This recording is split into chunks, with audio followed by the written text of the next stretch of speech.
Welcome to New York, Quebec, and the water route to the center of the world. This is bonus episode 20, The Pirate Patroons of the Hudson Valley.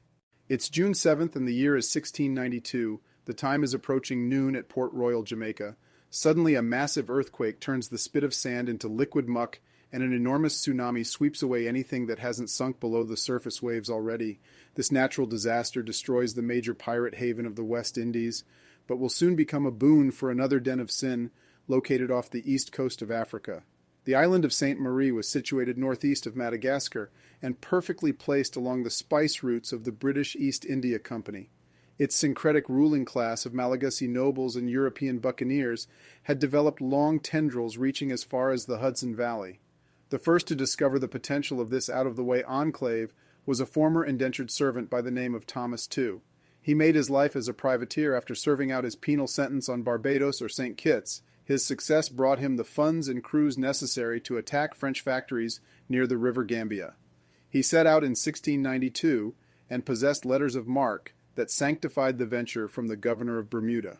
Extremely bad weather broke up this fleet, and a vote was taken to cross the thin line between piracy and privateering. The voyage of his crew would come to represent what is described as the Pirate Round. Ships would start in the Atlantic, move to the tip of Africa, and either up the coast or onto India.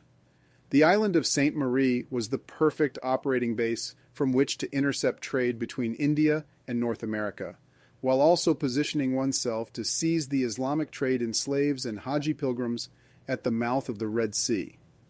2 years before the disaster at Port Royal, a man by the name of Adam Baldridge was part of the crew of the slave ship Fortune, whose trips produced a cheaper trade in bondage over the Middle Passage.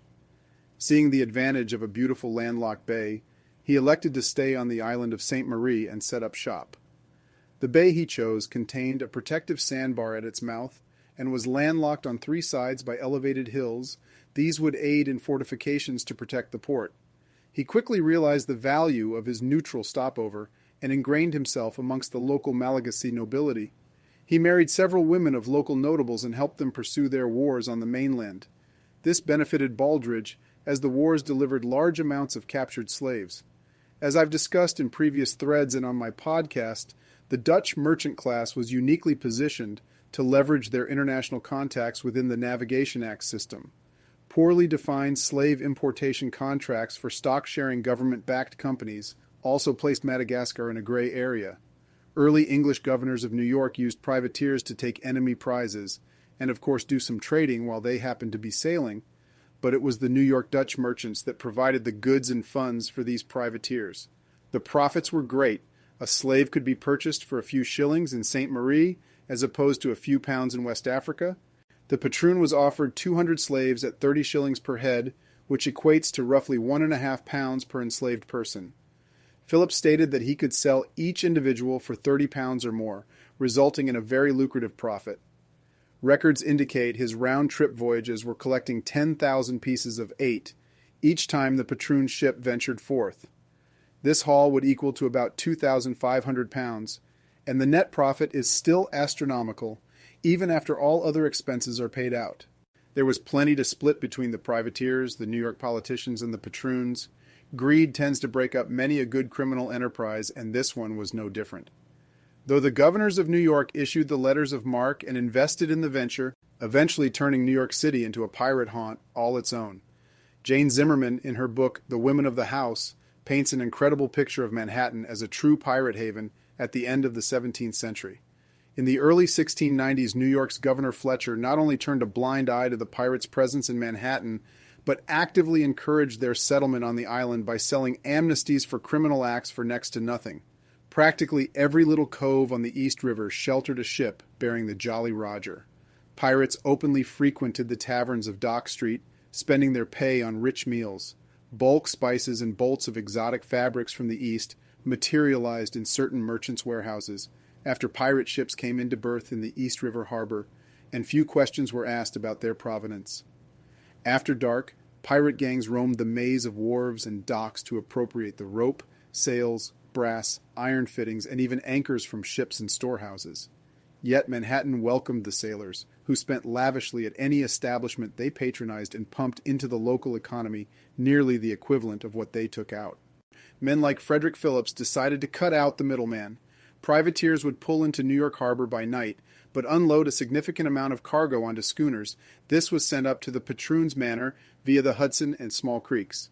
Eventually, this scheme would be uncovered, and the patroon would find himself thrown off the Executive Council in 1698 for illegally conducting the slave trade in New York.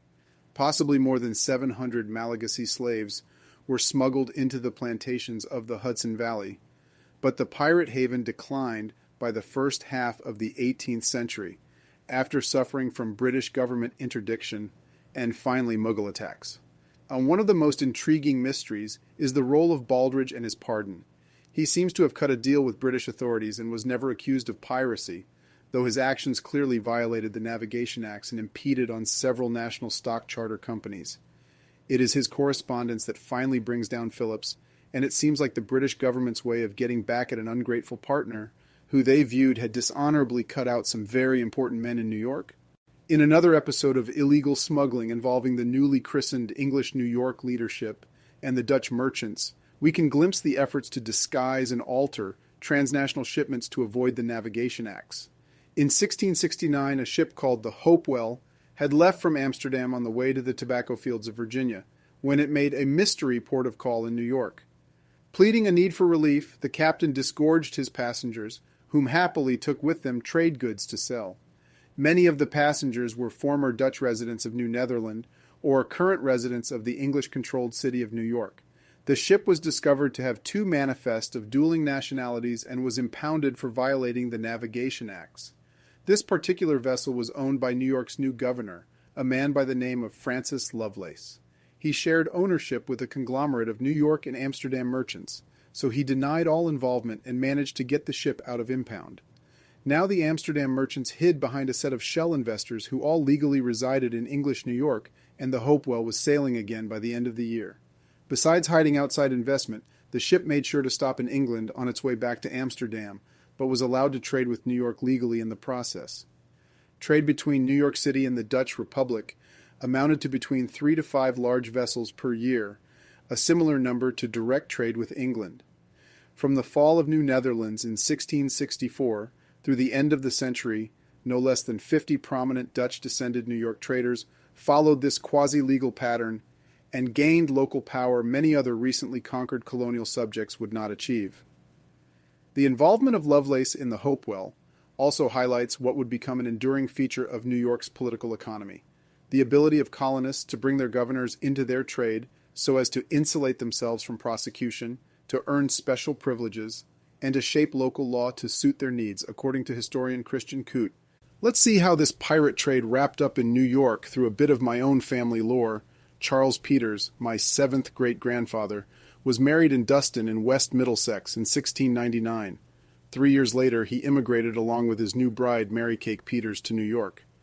It was here where she struck up a friendship with the infamous pirate Giles Shelley, who made his money in the illicit Madagascar to New York trade I've spoken so much about. Shelley left my grandfather's first wife a hefty inheritance. She would initially receive £50 and then £50 per annum for a total of 10 years. She would also enjoy the use of his house and furnishings undisturbed. A stipulation was added by Shelley that the money was under complete control of Mary Peters. My 7th great-grandfather was humiliatingly cut out. Shelley's estranged wife now launched a lawsuit disputing the validity of the will, but it seems to eventually be solved by Mary Peters' untimely death. My 7th great-grandfather remarried to a respectable woman by the name of Mary Hewlett, whose family had moved to Hempstead under Dutch rule. Their son Valentine Hewlett Peters, 6th great-uncle, would become a United Empire Loyalist in the American Revolution. His son James would join Reverend Samuel Seabury and lead the evacuation of thousands of Loyalists north to New Brunswick at the end of the war. It turns out Shelley was associated with Captain Kidd and the corruption of New York's early English government. In 1698, Shelley pulled off a monster haul for his backers in New York City. He brought home an astonishing £30,000. Now he accomplished this not only through the normal trade in slaves, ivory, and linens, but by also agreeing to act as transport for pirates with a retirement plan.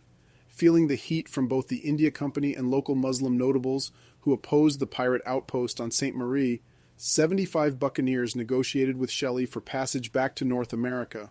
the Nassau made landfall in Cayenne on the northern coast of South America and disgorged its first set of pirates. The ship then made its way to Cape May, New Jersey, in order to rendezvous with a smaller vessel to take the majority of the retired pirates ashore. It was while at sea off the coast of New Jersey that Shelley wrote a letter to investor Delancey, which detailed the full extent of his pirate retirement program. This letter was intercepted when the New Jersey governor personally interdicted the smaller vessel that the Nassau had met up with earlier. Shelley was arrested by Governor Bellamont of New York when he arrived back in the harbor. Defended by Edward Antill, who had actively served Lieutenant Governor Leisler during his rebellion a decade earlier, Shelley was eventually acquitted of piracy. Enough treasure and laundered loot had made it back to New York to make this his most profitable voyage yet. Governor Bellamont wrote of the scheme, "Piracy does and will prevail in the province of New York, in spite of all my endeavors, unless three things be done out of hand, good judges and an honest able attorney general from England, a man of war commanded by an honest stout captain, and pay and recruits for 4 companies." Captain Giles Shelley, who came lately from Madagascar with 50 or 60 pirates, has so flushed them at New York with Arabian gold and East India goods that they set the government at defiance. My lieutenant governor is under great discouragement. He would punish Shelley if he could, but he has not a man to advise with.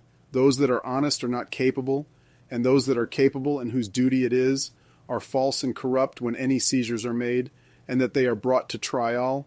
The king is sure to be cost, the informations being always lame, as Mr. Hungerford the collector and Mr. Parmiter the naval officer have often complained to me, so that everything is wrong for want of honesty in the officers of justice, and your lord's orders to me to trouble and prosecute pirates and suppress unlawful trade can never be complied with if you will not afford me the means.